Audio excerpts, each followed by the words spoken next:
Sebelum dimulai, aku boleh minta tolong teman-teman untuk buka notes di HP.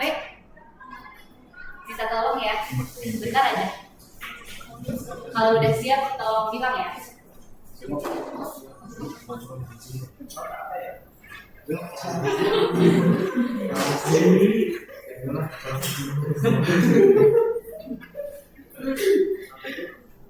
Oke, assalamualaikum warahmatullahi wabarakatuh. Waalaikumsalam.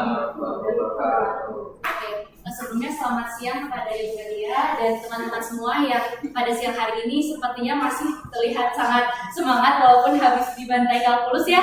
Oke, tadi aku udah minta tolong teman-teman untuk buka notes. Oke, sekarang aku mau kasih satu pertanyaan ke teman-teman, pertanyaan sederhana. Nanti teman-teman bisa jawab di notes teman-teman. Tapi notesnya yang bisa digambar-gambar gitu ya. Boleh di IG, di manapun terserah. Satu pertanyaan, udah siap semua gadgetnya? Oke. Satu pertanyaan simple, sederhana. Kalau jawabannya gambar. Ya, nggak aman kok, aman jawabannya. Kalau misalnya kalian diberikan skala 1 sampai 10 untuk menilai kualitas pendidik dan tenaga kependidikan di Universitas Singapura Bangsa Karawang, khususnya di Fakultas Keguruan dan Ilmu Pendidikan, dan terkhusus lagi pendidikan matematika, kalian akan mewakili angka berapa untuk menilai? Nih udah. 1 sampai 10. Yes.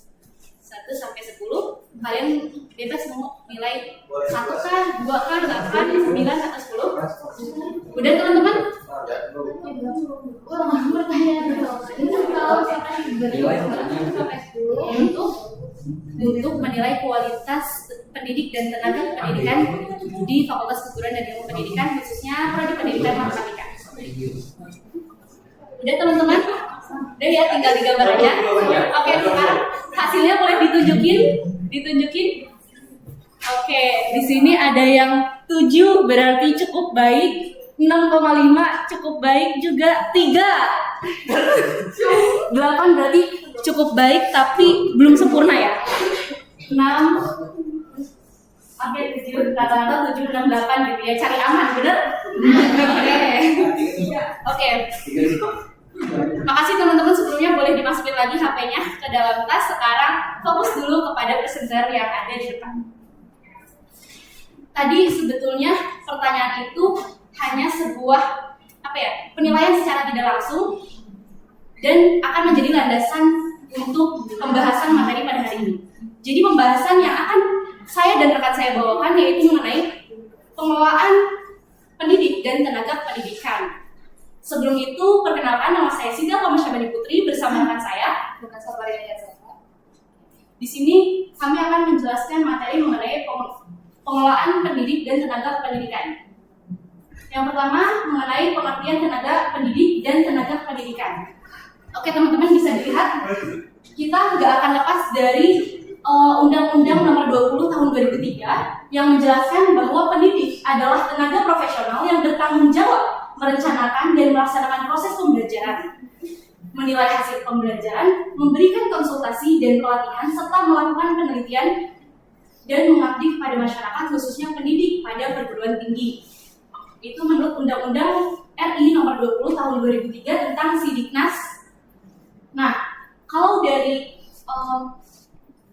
pengertian Jawa atau budaya Jawa, sebetulnya guru ini dipahami sebagai sosok yang digugu atau sebagai teladan, teman-teman. Jadi guru ini adalah sosok yang ditiru oleh siswanya, makanya dijuluki dengan sebutan digugu, yaitu dapat dipercaya karena memiliki ilmu dan pandangan hidup yang luas serta ditiru menjadi teladan karena kepribadiannya utuh. Artinya guru tidak hanya menyampaikan dengan pengetahuan, tetapi juga menginternalisasikannya agar dapat dicontoh oleh peserta didiknya. Selanjutnya, tenaga kependidikan. Tenaga kependidikan adalah tenaga atau staf profesional yang terlibat dalam penyelenggaraan pendidikan di lembaga pendidikan, meskipun secara tidak langsung ikut serta dalam proses pendidikan. Nah, contohnya itu antara lain kayak staf administrasi, staf laboratorium, pustakawan, pelatih sepulang sekolah, atau mungkin guru-guru ekstrakurikuler gitu ya. Terus petugas kebersihan atau caraka, dan penjaga keamanan atau security. Nah, jadi teman-teman, kalau kita bicara mengenai pengelolaan, pasti pengelolaan itu dalam bahasa Inggris disebut dengan manajemen. Manajemen artinya adalah penyelenggaraan atau pengurusan agar sesuatu berjalan lancar, efektif, dan efisien. Pengelolaan juga diartikan sebagai pemanfaatan sumber daya yang direncanakan, dilaksanakan, dan dievaluasi secara teratur sesuai prosedur untuk mencapai tujuan tertentu.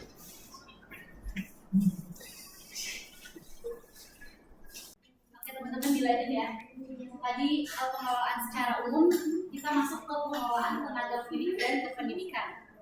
Jadi pengelolaan tenaga pendidik atau manajemen tenaga pendidikan bertujuan untuk mendayagunakan tenaga kependidikan secara efektif dan efisien untuk mencapai hasil yang optimal. Nah, di lingkungan lembaga pendidikan, tenaga pendidikan itu dapat dibedakan menjadi dua kelompok, yaitu tenaga guru. Tenaga guru adalah tenaga kependidikan yang bertanggung jawab dalam kegiatan belajar mengajar. Yang kedua ada tenaga non-guru, yaitu tenaga kependidikan yang tidak langsung bertugas mewujudkan proses belajar mengajar, akan tetapi hanya mendukung proses administrasi dan segala macamnya. Selanjutnya, ini tugas dan fungsi manajemen pendidik dan tenaga kependidikan menurut Permendiknas nomor 8 tahun 2005, mempunyai tugas merumuskan dan melaksanakan pedoman standarisasi teknis di bidang pendidikan dan peningkatan mutu tenaga pengajar pada pendidikan anak usia dini, pendidikan dasar dan pendidikan menengah, serta pendidikan non formal. Nah, fungsi menurut Direktorat PMPTK yang pertama yaitu penyusun rumusan kebijakan kementerian di bidang peningkatan mutu tenaga pendidikan dan tenaga kependidikan. Dua, pelaksanaan pedoman peningkatan kualitas pendidik dan tenaga pendidikan. Yang ketiga, pengembangan standar, norma, dan pedoman standar, serta prosedur di bidang peningkatan mutu guru dan pendidik. Yang keempat, memberikan bimbingan teknis dan penilaian di bidang peningkatan mutu, tenaga pendidik, dan tenaga pendidikan. Dan yang terakhir, melaksanakan urusan Direktorat Jenderal. Oke, masuk ke tugas dan fungsi manajemen pendidik dan tenaga pendidikan menurut Undang-Undang Nomor 20 Tahun 2003 Pasal 39, yaitu tenaga pendidikan bertugas memberikan pelayanan administrasi, pengelolaan, pembinaan, pengawasan teknis untuk menunjang proses pendidikan pada satuan pendidikan. Selanjutnya untuk pendidikan sendiri yaitu tenaga profesional yang bertugas melaksanakan pembelajaran, membimbing, mengarahkan, melatih, menilai, dan mengevaluasi peserta didik. Oke teman-teman, sampai di sini mengenai pendidik dan tenaga pendidikan. Apakah teman-teman sudah punya persepsinya masing-masing? Ada yang bisa tolong jelaskan satu orang yaitu pendidikan dan tenaga pendidikan? Oke, mungkin singkatnya gini ya teman-teman. Kalau pendidik adalah yang bertugas, individu yang bertugas untuk melaksanakan proses pembelajaran secara langsung, yaitu guru. Tapi kalau tenaga pendidikan itu individu yang mengabdikan dirinya untuk menunjang proses pendidikan tersebut, baik itu administrasi dan segala macamnya. Kalau di sini mungkin kita tahu staf tata usaha gitu. Selanjutnya. Oke, lanjut ke tenaga pendidikan dibedakan menjadi 3, yaitu tenaga struktural, tenaga fungsional, dan tenaga teknis. Tenaga struktural merupakan tenaga kependidikan yang menempati jabatan-jabatan eksekutif seperti pimpinan yang bertanggung jawab baik langsung maupun tidak langsung atas satuan pendidikan, contohnya kepala sekolah gitu. Yang kedua, tenaga fungsional merupakan tenaga kependidikan yang menempati jabatan fungsional, yaitu jabatan yang dalam pelaksanaan pengerjaannya mengandalkan keahlian akademis kependidikan. Yang ketiga yaitu tenaga teknis kependidikan merupakan pendidikan yang dalam pelaksanaan pengerjaannya lebih dituntut kecakapan teknis operasional atau teknis administratif. Oke, selanjutnya mengenai implementasi akan dijelaskan oleh rekan saya. Baik, implementasi pengelolaan tenaga pendidik dan tenaga kependidikan. Pada dasarnya pengelolaan tenaga kependidikan sebenarnya didasari pengaruh dan yang sangat besar terhadap keberhasilan pendidikan dan merupakan bagian yang sangat penting dari keseluruhan kegiatan di sekolah dalam rangka mewujudkan eksistensinya dan dalam rangka mencapai tujuan sekolah. Lembaga memerlukan sejumlah pekerja yang mampu melaksanakan semua tugas dan tanggung jawabnya dengan baik dan benar. Jadi kalau implementasinya itu kayak dari mewujudkan tujuan dari sekolah tersebut. Yang pertama ada perencanaan. Rencana pengelolaan tenaga pendidik dan tenaga kependidikan merupakan pengembangan dan strategi penyiapan tenaga pendidik dan tenaga kependidikan secara menyeluruh untuk memenuhi kebutuhan organisasi di masa depan. Yang kedua ada proses seleksi. Proses ini didasarkan pada penilaian terhadap kompetensi, kualifikasi, dan karakteristik pribadi yang relevan dengan tuntutan profesi pendidikan. Fokus utama seleksi adalah menilai sejauh mana kecocokan antara kemampuan calon pendidik atau tenaga pendidikan dengan kebutuhan lembaga pendidik agar diperoleh sumber daya manusia yang profesional, berintegritas, dan mampu berkontribusi optimal terhadap peningkatan mutu pendidikan. Yang ketiga, ada pemberian kompensasi. Program penghargaan atau reward bagi pendidik dan tenaga kependidikan pada dasarnya bertujuan untuk membantu lembaga pendidikan, guru, serta pihak pemerintah dalam mencapai tujuan pendidikan yang berkualitas dan berkelanjutan. Tujuan dari pemberian kompensasi dan penghargaan ini meliputi peningkatan keterlibatan guru dan tenaga kependidikan dalam proses pembelajaran, peningkatan kepuasan kerja, optimalisasi sumber daya. Yang keempat ada pengembangan karir. Perencanaan karir bagi pendidik dan tenaga kependidikan harus disertai dengan tujuan yang jelas, realistis, dan sesuai dengan kebutuhan pengembangan profesional di bidang pendidikan.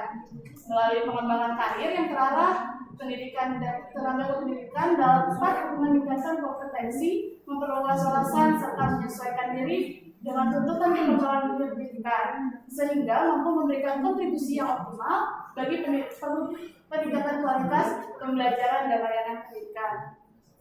Yang kelima, pemberhentian. Pemutusan hubungan kerja bagi para pendidik dan tenaga kependidikan merupakan langkah terakhir dalam pengelolaan sumber daya manusia yang harus dilakukan dengan hati-hati dan sesuai dengan peraturan.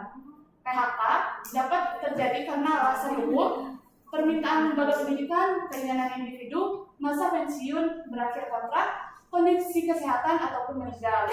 Setiap keputusan harus diperhatikan dengan asas keadilan dan penghormatan terhadap profesi pendidikan. Yang keenam ada evaluasi. Evaluasi tenaga kependidikan berfokus pada kinerja individu dan partisipasi dalam kegiatan sekolah. Evaluasi ini penting tidak hanya bagi untuk sekolah, tetapi juga untuk karyawan itu sendiri, di mana evaluasi dapat berfungsi sebagai umpan balik tentang bagaimana hal seperti keterampilan, kelelahan, kekurangan, dan potensi ataupun yang lainnya dapat membantu mereka sampai ke tujuan tersebut, seperti rencana, karir, dan lainnya. Bagi sekolah, hasil evaluasi kinerja tenaga kependidikan sangat penting untuk mengambil keputusan dalam berbagai hal, seperti identifikasi kebutuhan untuk program penerimaan sekolah, seleksi, rujukan, penempatan, promosi, sistem penghargaan, dan aspek lainnya keseluruhan proses SDM yang ada. Oke, baik teman-teman, dari Ibu presentasi dan pemaparan materi dari kelompok 7 dicukupkan. Kurang lebihnya mohon maaf. Wabillahi taufiq wal hidayah. Wassalamualaikum warahmatullahi wabarakatuh.